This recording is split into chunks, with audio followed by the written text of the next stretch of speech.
Olá, eu sou Gabriel, professor de Filosofia e Sociologia do ESAG Online, e essa aqui é a nossa aulinha de Filosofia Medieval. E sim, quando nós pensamos, portanto, na filosofia de uma certa época histórica, aqui no caso a filosofia da Idade Média, nós somos obrigados a conhecer um pouquinho da época, a conhecer um pouquinho das condições gerais daquele período, para assim pensar as implicações disso no pensamento na filosofia. Então lembremos que a Idade Média é um período datado do século V até o século XV, 1000 anos de história, portanto, e uma época que é formada da crise final do Império Romano.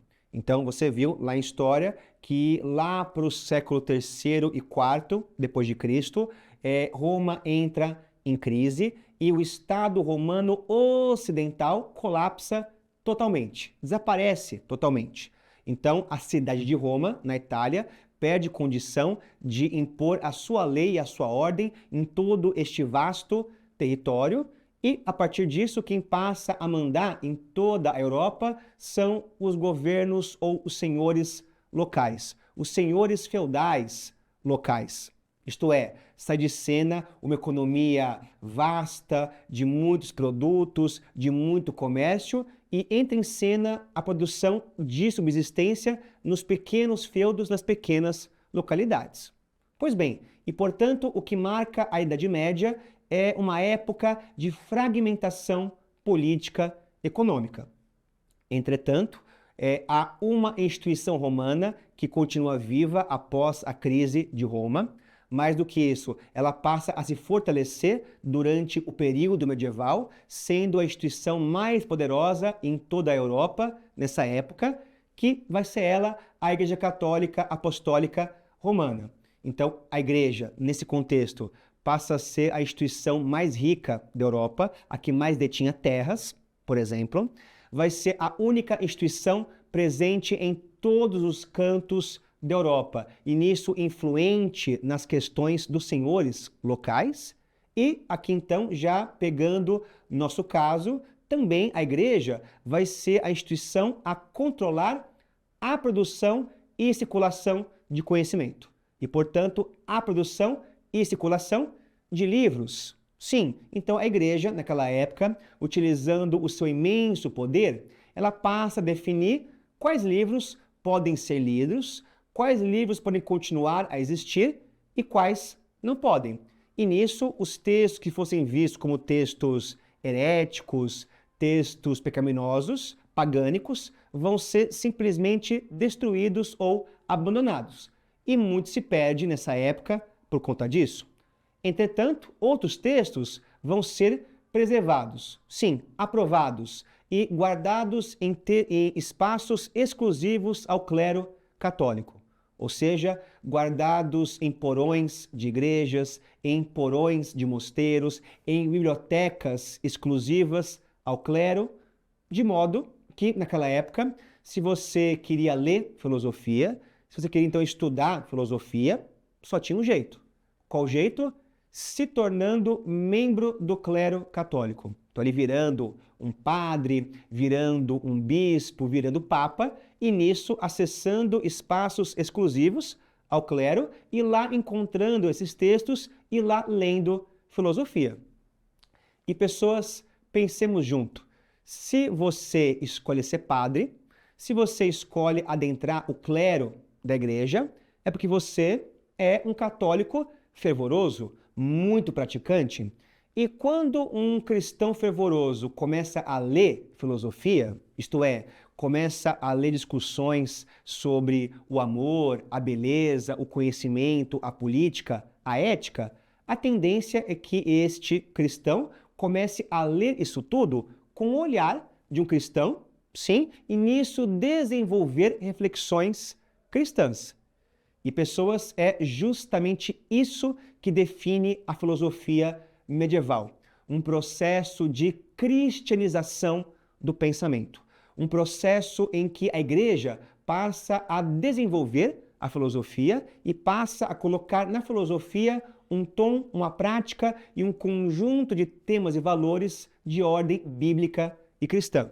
Ou seja, um momento de cristianização do pensamento e, portanto, um momento de conciliação entre fé e razão e, portanto, um momento em que a filosofia passa a ser o cristianismo e o cristianismo passa a ser a filosofia.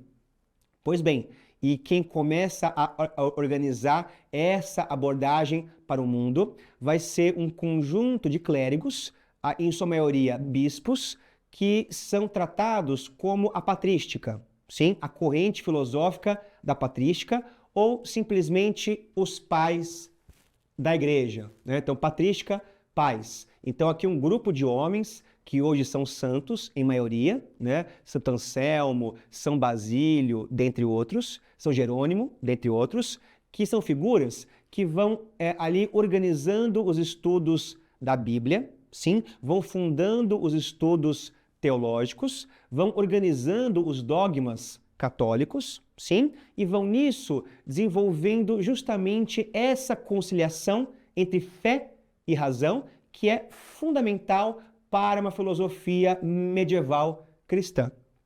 Como assim? Então pensemos, o que é transformar cristianismo em filosofia?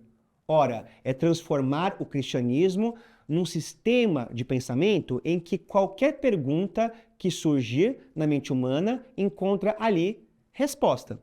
Sim, então há na patrística o interesse de buscar uma abordagem para a Bíblia, para o texto sagrado, que nos desse condição de encontrar ali qualquer resposta para qualquer pergunta que a mente humana imaginar.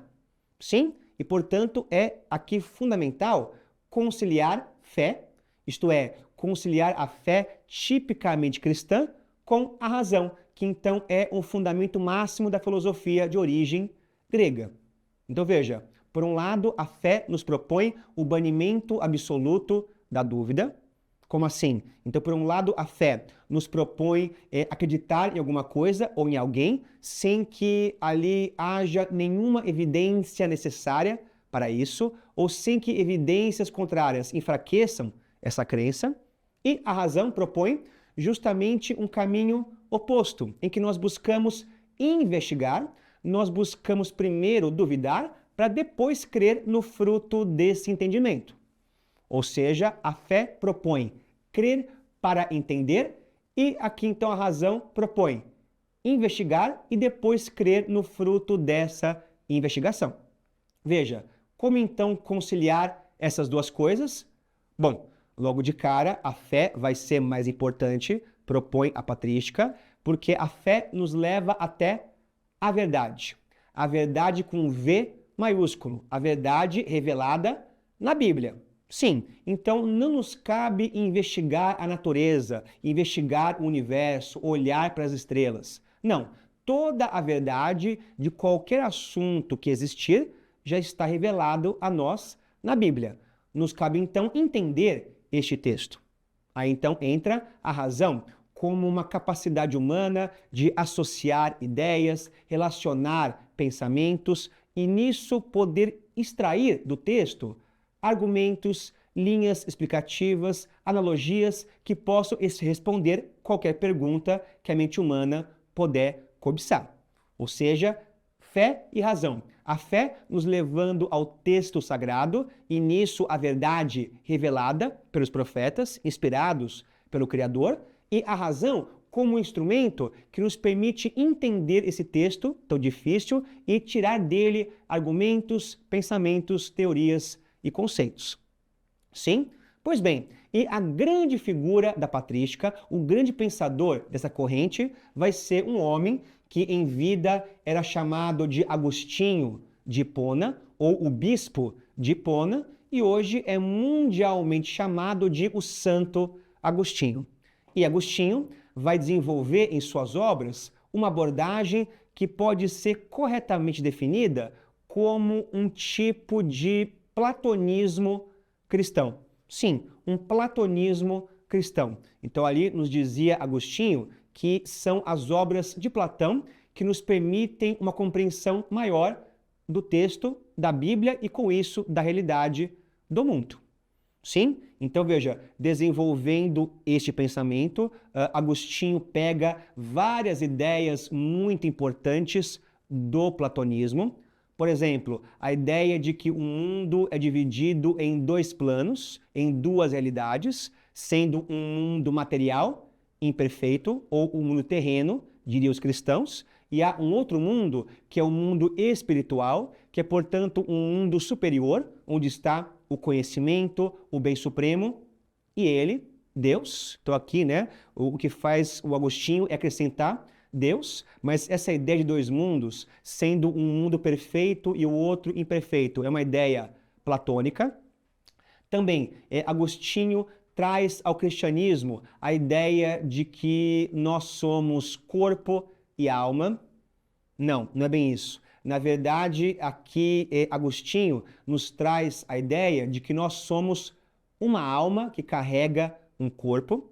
Vê a diferença? Então, nós somos uma substância imaterial, eterna, chamada alma, que carrega durante uma fase em sua existência um corpo, mas quando esse corpo morre, essa alma continua a existir, né, em algum plano existencial, né? Então, nisso, aqui Agostinho concorda com Platão que o conhecimento vem de dentro, que o conhecimento vem da alma, e nisso Agostinho concorda com a crítica de Platão ao mundo sensível. Então, veja, o mundo material seria um mundo totalmente ilusório, porque então todo o conhecimento é possível tão somente a partir da alma, do nosso interior, sim, e utilizando essas bases, Agostinho discute dois grandes temas, duas questões interligadas que marcam a sua filosofia.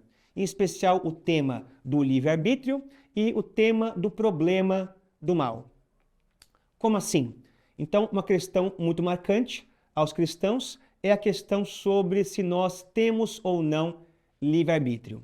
Veja, Deus nos cria com condição de escolher os caminhos da vida, de tomar livres decisões, ou as decisões que nós temos no dia a dia são ali guiadas, são condicionadas por Deus? Bom, então nos propõe Agostinho que Deus nos cria a sua imagem e semelhança, que Deus nos ama, então Deus nos dá condição de escolher. Deus nos faz com livre arbítrio. E a prova disso é justamente o pecado. Sim, então há em nós a capacidade de renunciar a Deus, de ir contra os seus mandamentos, e então de buscar se afastar dele, o que então condiciona o nosso livre arbítrio. Agora, utilizando inclusive versículos da Bíblia, nos propõe Agostinho que, embora exista em nós a livre escolha, nós devemos sempre ponderar se as escolhas convêm ou não, se são corretas ou não.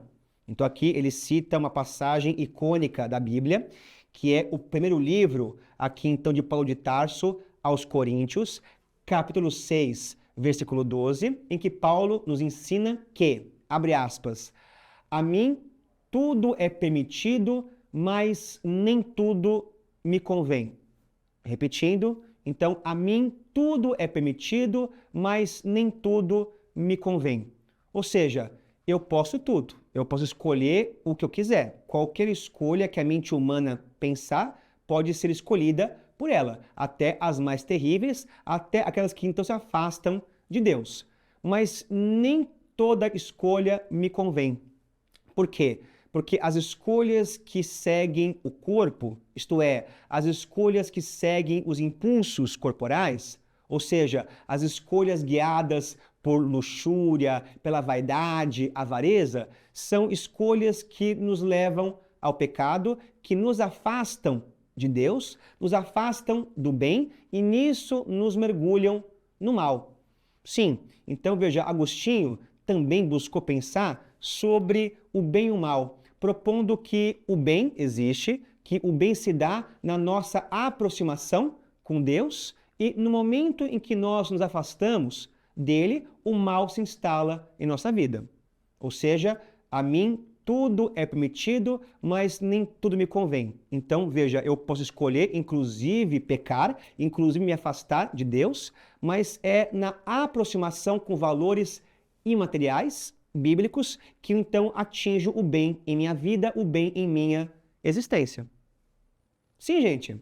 Muito bem, então aqui pessoas, ó, então essa foi a nossa aulinha bem rapidinha de filosofia medieval, de patrística, de Agostinho. Então, ó, dá o like aí, tá? Por favor, se inscreve aqui no canal, ativa o sininho e compartilha com os seus amigos. Beleza? Então valeu pessoas, obrigado e até a próxima. Tchau!